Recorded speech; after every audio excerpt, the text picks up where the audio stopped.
Good morning বন্ধুরা, তোমরা সবাই কেমন আছো? আশা করি ভালোই আছো, আর আমরাও ভালো আছি। শিখা হাউস লাইফে তোমাদের সবাইকে ওয়েলকাম।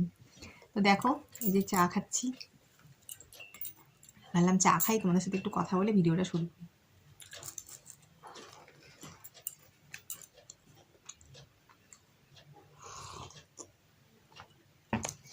আজকে চাটা একটু নিশ্চিন্ত মনে খাচ্ছি, কারণ এই কদিন তো চা তো মানে খেয়েছি যে কি চা নিজেই ভুলে গেছি যে কীভাবে চা বানিয়েছিলাম বা চাটা স্বাদ কীরকম ছিল। আজকে মেয়ের পরীক্ষা ছুটি, আজকের দিনটা ছুটি আছে, কালকের থেকে আবার পরীক্ষা। তো আজকে উঠেছিও একটু দেরি করে, আর চাটা একটু নিশ্চিন্ত মনে বসে খাচ্ছি। মেয়ে ওদিকে খাচ্ছে আর আমি এদিকে খাচ্ছি। তো অন্যদিন কি হয়, চা খাই মানে কোনো কথা বলবো কি নিঃশ্বাস ফেলার মানে সময় থাকে না, এমন বেতাল মানে কয়েকদিন থেকে এরকমই তো চলছে। পরীক্ষা না মানে কি হয়, অন্যদিন যেমন একটা স্কুলে যাবে 10টার সময় রেডি করে পাঠিয়ে দিলাম, এবার ভাত খাওয়াবো, রান্না করব, তার মধ্যে টাইম মতো রেডি করে পাঠানো, ওর বাবা আসবে, পাশ থেকে না মেয়ে হাসছে। হ্যাঁ, তো যাই হোক বেতাল হয়ে যায়। আজকের দিনটা একটু বললাম যে আজকে একটা ভিডিও, অনেক দুদিন থেকে আমরা ভিডিও দিচ্ছি না, তো আজকে বললাম না আজকে একটু ভিডিও দেই, কারণ কয়েকদিন থেকে দিতে পারছি না চাপের জন্য।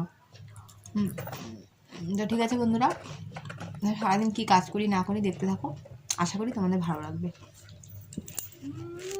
দেখো বন্ধুরা, বিছানার অবস্থাটা দেখো, কি অবস্থা দেখেছো বিছানার?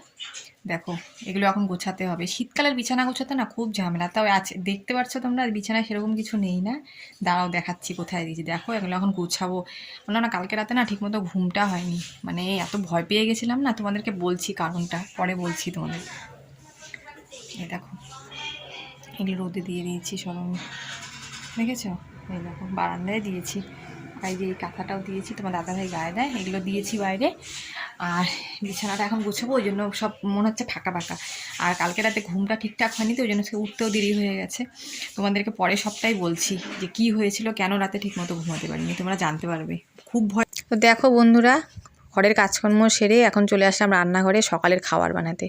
এবার সকালবেলা দেখি কি খাবো করছি, তারপরে একটু আলু চচ্চড়ি করলাম, ভাবলাম একটু আলু চচ্চড়ি করি, এটা দিয়ে মেয়ের আমি সকালে ভাত খেয়ে নেবো। আর আমার না কি বলো তো, পেটটা না একদম ভালো যাচ্ছে না গো, কেন জানি 2 দিন থেকে 3 দিন থেকে না মানে খেতে ইচ্ছা করছে না, খাবার খিদেই নেই। তো দেখি আলু চচ্চড়িটা করলাম ঠিকই, মেয়েকে দিব, আমি এখন খাবো না, আমার না খিদে পাচ্ছে না।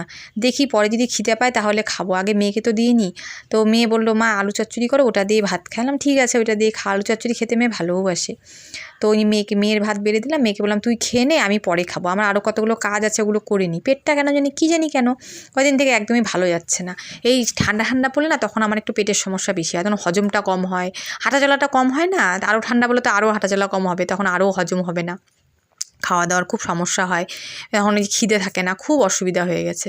তো বললাম থাক ঠিক আছে, মেয়ে খাক, তো পরে দেখা যাবে, যদি খিদে পায় তাহলে ভাত খাবো, নাহলে অন্য কিছু খেয়ে নেবো, ঘরে মুড়ি আছে নাহলে মুড়ি খেয়ে নেবো ভেবেছি। তাই দেখি এখন কি করি, আগে মেয়ে তো খাক। আর তার মধ্যে কালকে রাতে ঠিকমতো ঘুমটাও হয়নি, তো মানে সারাটা রাত ঠিকমতো ঘুম হয়নি, মানে এত ভয় পেয়ে গেছিলাম না, মানে কি বলবো তোমাদের, পরে বলছি কেন, মানে প্রচণ্ড ভয় পেয়ে গেছিলাম, সারা রাতে ঠিকমতো ঘুমোতেই পারিনি ভয়ের চোটে। এবার কী হয় বলো তো, রাতে দেখবে ঘুমটা ঠিক না হলে না সকালে দেখবে উঠে কোনো কাজও করতে ভালো লাগে না, এনার্জি পাওয়া যায় না। কিন্তু তা হলেও কি, কাজ করছিলাম ঠিকই, কিন্তু এই যে এনার্জিলেস, আর দেখবে রাতে ঘুম না হলে না গ্যাসও হয়ে যায় প্রচণ্ড, ঘুমটা যদি ঠিকঠাক না হয় রাতে দেখবে গ্যাসের প্রবলেম খুব হয়।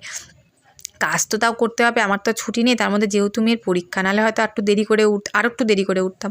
আর আজকে যেহেতু পরীক্ষাটা নেই তাই বেঁচে গেছি, নাহলে যে কি হতো আজকে, মানে সকালে উঠতেই পারছিলাম না, এত শরীরটা খারাপ লাগছিলো জানো তো, মানে ঘুমটা হয়নি না, তার মধ্যে জামা কাপড় কতগুলো তোমাদের দাদাভাই কতগুলো জামা কাপড় ভিজিয়ে রেখে দিয়েছিল, ওগুলো কাচছি, মেয়ের কতগুলো জামা কাপড় তো রোজই থাকে, তো ওগুলো কাচবো, মানে কি বলবো, আর মানে আমার না ভালোই লাগছে না, মনে হচ্ছে কি শুয়ে থাকি জানো তো। কী হয়, সারা রাত দেখবে ঠিকমতো ঘুম না হলে না শরীরটা খুব খারাপ লাগে, মানে কীরকম বলতো ছাড়া ঘুম হচ্ছিলো, আর না খালি কানের মধ্যে শব্দ বাজছিলো এরকম, মানে কি বলবো তোমাদেরকে, পরে আমি বলছি সবটাই কি হয়েছিল না হয়েছিল।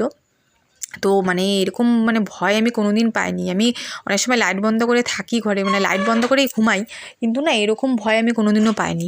আজকে আমি খুব ভয় পেয়ে গিয়েছিলাম, জানি না কেন এতটা। যাক, কাজগুলো সেরে নিই, কাজগুলো সেরে তারপরে দেখি একটু খেয়ে নেবো কিছু একটা, যাই হোক খেয়ে টেয়ে নিয়ে তারপরে রান্নাটা করবো। আজকে না একটু দুপুরবেলা ঘুমোতে হবে, দেখি দুপুরবেলা না, এখন আবার দেখবে এই শীতকালে না দুপুরবেলা ঘুমটাও আসে না, কেমন জানি লাগে, শরীরটা খুবই খারাপ লাগে, দুপুরবেলা ঘুমটাও আসে না ঠিকঠাক মতো, মানে কেমন জানি লাগে শরীরটা দেখবে। মানে শীতকাল হয় না, শীতকালে গরমকালে দেখবে ফ্যান ছেড়ে দিলে ঘুমটা কিন্তু সেই হয়, কিন্তু শীতকালে কি হয়, শীতকালে দেখবে মানে ঠান্ডা ঠান্ডা ওয়েদার হলে না ঘুমও আসে না ঠিকঠাক মতো। তো যাই হোক দেখি কাজকর্ম তো সারি, তারপরে দেখা যাবে কি করি না করি। আর না এখন কী হচ্ছে জানো তো, প্রতিদিন ভিডিও তোমাদের দিতেও পারছি না, কারণ বললাম না মেয়ের পরীক্ষা চলছে, যেদিন সময় পাচ্ছি সেদিন ভিডিও করছি, আর যেদিন পাচ্ছি না সেদিন তো মানে কি করবো, আর দেখো দিতে পারছি না। আর মেয়েকে তো বলতে পারি না তুই পড়াশোনা বাদ দিয়ে যে আমার ফোনটা এসে বা ক্যামেরাটা ধর, সেটা তো আর মেয়েকে বলতে পারি না। তো যাই হোক ও পড়াশোনা করে, আমি যেভাবে পারি ওইভাবে ফোনটা বসিয়ে বসিয়ে ভিডিওগুলো করি। কি করব বলো, উপায় তো নেই, কারণ দেখো একা একাই তো আমাকে করতে হবে, কারণ দেখো যেহেতু আমার স্ট্যান্ড নেই, কোনো কিছু নেই। তো থাক, কি করব, এইভাবে যেভাবে হোক বুদ্ধি করে করে এইভাবে করেই করতে হবে, যখন কিনতে পারবো তখন কিনবো। তো এখন এই যে আমি একটু না জলমুড়ি খেলাম, জানো তো আমার না মানে বললাম না একদম পেটটা ভার, মনে হচ্ছে কি কত জিনিস খেয়েছি, এত পেটটা ভার হয়ে আছে, ওই জন্য একটু জলমুড়ি খেলে। আর মেয়ে বলছে কি মা তোমার মুড়ির মধ্যে কালো একটা কি জানি দেখা যাচ্ছে, ও হাত দিয়ে দেখাচ্ছে। তাই আমি বললাম কি না রে এটা কিছু না, এটা মুড়িরই কালো অংশ, ওটা মুড়িরই জিনিস। তো জলমুড়িটা খেয়ে নিয়ে তারপরে দেখি অন্য কোনো কাজ করব হয়তো। তো যাব এখন, গিয়ে দেখা যাক কি করি, রান্না টান্না কী করব না করব। আজকে না কোনো কিছুই ভালো লাগছে না, মানে মনে হচ্ছে কি যে শুয়েই থাকি, শুয়ে একটু রেস্ট করি, একটু ঘুমাই, এরকম মনে হচ্ছে। কিন্তু কি করব সেটা তো আর সম্ভব না, কারণ সব কাজই করতে পারি। যে মুখ থেকে মুড়ি পড়ে যাচ্ছিল না, মেয়ে পাশ থেকে না হাসছিল আর আমারও হাসি পাচ্ছিল। এই জলমুড়ি খেতে গেলে আমার এরকম হয়, হয়তো মুড়ি পড়ে যায়, নাহলে জল পড়ে যায়, এরকম হয়। হ্যাঁ, তো যাক জলমুড়িটা খাওয়াতে মানে পেটটা একটু হালকা হয়েছে জানো তো। তারপরে ভাবলাম কি ঘরে একটু পালং শাক ছিল, ভাবলাম একটু পালং শাকের পাতলা করে ঝোল করি, আর একটুখানি দেখি আর কি করি। সবজি টবজির সেরকম কিছু নেই, তো পালং শাকটা 2 দিন ধরে আনা আছে, তো ভাবলাম এটা করিনি। আর পালং শাকটা কি, পালং শাকে তো সেরকম মশলা টশলা দেওয়া হয় না, হালকা পাতলাই করা হয়। তো ভাবলাম ওইটা খেলে পেটে কোনো ক্ষতিও হবে না, আর পেটটা যেহেতু আজকে ভালো নেই, আর মেয়েরও তো পরীক্ষা চলছে না, ওই জন্য সেরকম কিছু রান্নাও করছি না, হালকা পাতলাই রান্না করছি, কারণ এখন মশলাপাতি বেশি খেলে পরে মেয়ের আবার পেটের সমস্যা হবে, ওই জন্য হালকা পাতলাই রান্না করছি।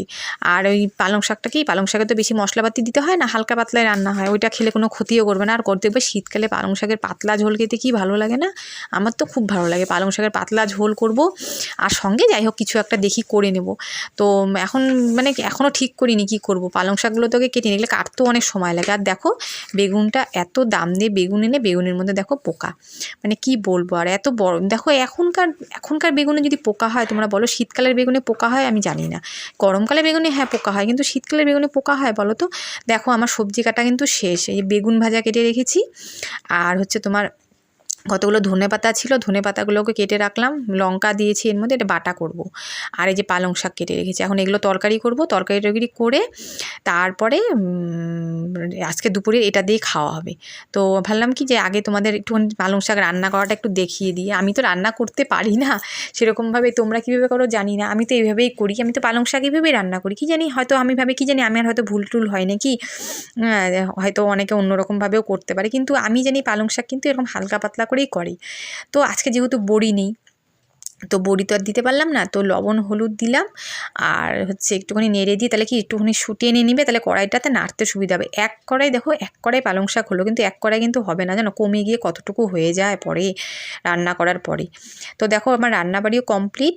এবার দেখো এই যে ভাত করে রেখেছি, আর হচ্ছে তোমার পালং শাকের ঝোল, পাতলা ঝোল, দেখো ঝোলটা গরম ধোঁয়া উঠছে, মানে কেবলই নামালাম, নামিয়েই তোমাদেরকে দেখালাম। এটা যে খেতে আমার কি ভালো লাগে, মানে কি বলবো তোমাদের, খেতেও খুব ভালো হয়েছিল। আর দেখো বেগুন ভাজা, ধনেপাতা বাটা, আর না সকালে যে আলু চচ্চড়ি করেছিলাম ওটা একটু আছে, কারণ যেহেতু আমি তো খাইনি, মেয়ে একা খেয়েছে, আর আলু চচ্চড়িটা একদম ধরাই ছিল। হ্যাঁ, তো মেয়ে তো অল্প একটু খেয়েছে, আর বাদ বাকিটা রেখে দিয়েছিলাম, ভাবছিলাম দুপুরবেলা আমি খাবো, তো ওইটা দিয়ে দুপুরবেলা আজকে খাওয়াটা সেই হবে পালং শাক দিয়ে। তো বন্ধুরা সারাদিন তো তোমাদের সামনে আর আসতে পারিনি, হ্যাঁ, তারপরে তো যাই হোক টুকটাক কাজকর্ম তো করলাম, তা ভাবলাম এখন একটু তোমাদের সাথে কথা বলি, ভিডিওটা শেষ করব। আর কি বলো তো, মানে বাড়িতে একজন এসেছিলো, তো তার সাথে কথা বলছিলাম, ওই জন্য আর ভিডিও করতে পারিনি। সবাই তো আর সবাইকে তো আর ভিডিও করে দেখানো যায় না, যাই হোক সবাই পছন্দ করে না, তো সেই জন্য আর এতক্ষণ ভিডিওটা মানে শেষও করতে পারিনি, কথা বলতে পারিনি। আর আমি তো রান্নাঘরে এসে কথা বলছি, দেখো রান্নাঘরে এসেছি, দেখবে এই দেখো, কারণ মেয়ে পড়ছে, মেয়ের তো পরীক্ষা তোমরা জানোই, মেয়ের কালকে পরীক্ষা আছে, এখন পরীক্ষা প্রতিদিনই আছে। তো ভাবলাম তোমাদের সাথে কথা বলি, ভিডিওটা শেষ করে দিই। তো মেয়ে পড়ছে, আমরা রান্নাঘরে গিয়ে ভিডিওটা শেষ করি, কারণ কথা বললে অসুবিধা হয় না বলো। ওই যে একজন এসেছিলো, এখন দেখো কেউ আসলে তো আর কিছু বলা যায় না, আর আমাদের একটাই ঘর, তো সে গেল, তারপরে যে মেয়ে পড়তে বসলো। তা তোমাদেরকে বলছিলাম যে কালকে রাত্রিবেলায় এমন একটা ঘটনা ঘটেছে যে মানে ভয়ে রাত্রে ঠিকমতো ঘুমোতেই পারিনি, মানে আচমকা শুয়ে আছি, ঘুমিয়ে পড়েছি।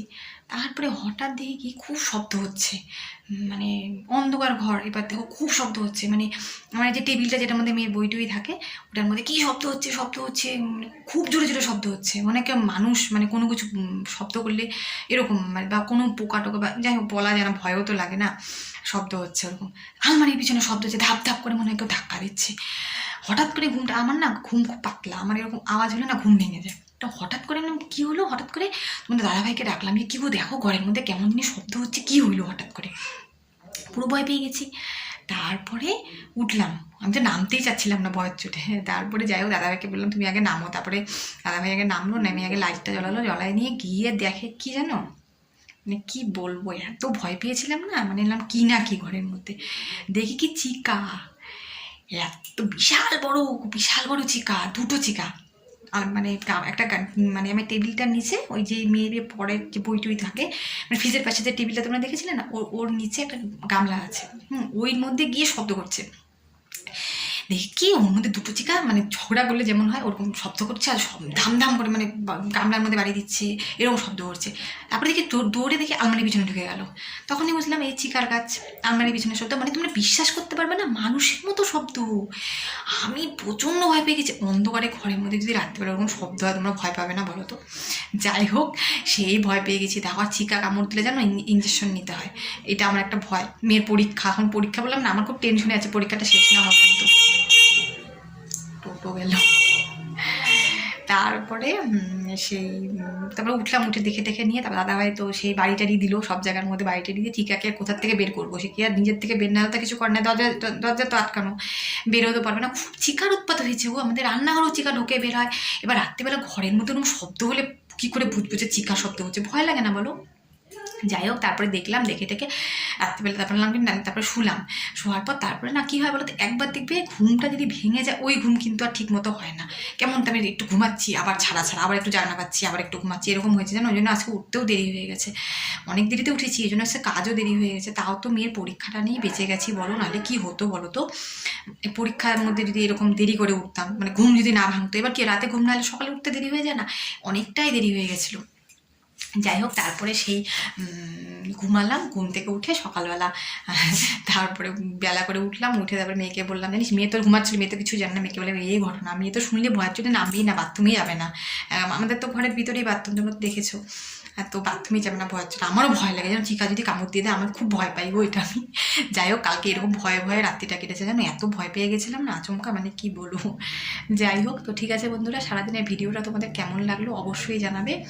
নেক্সট ভিডিওতে আবার তোমাদের সাথে দেখা হচ্ছে, ততক্ষণ সময় ভালো থেকো, সুস্থ থেকো।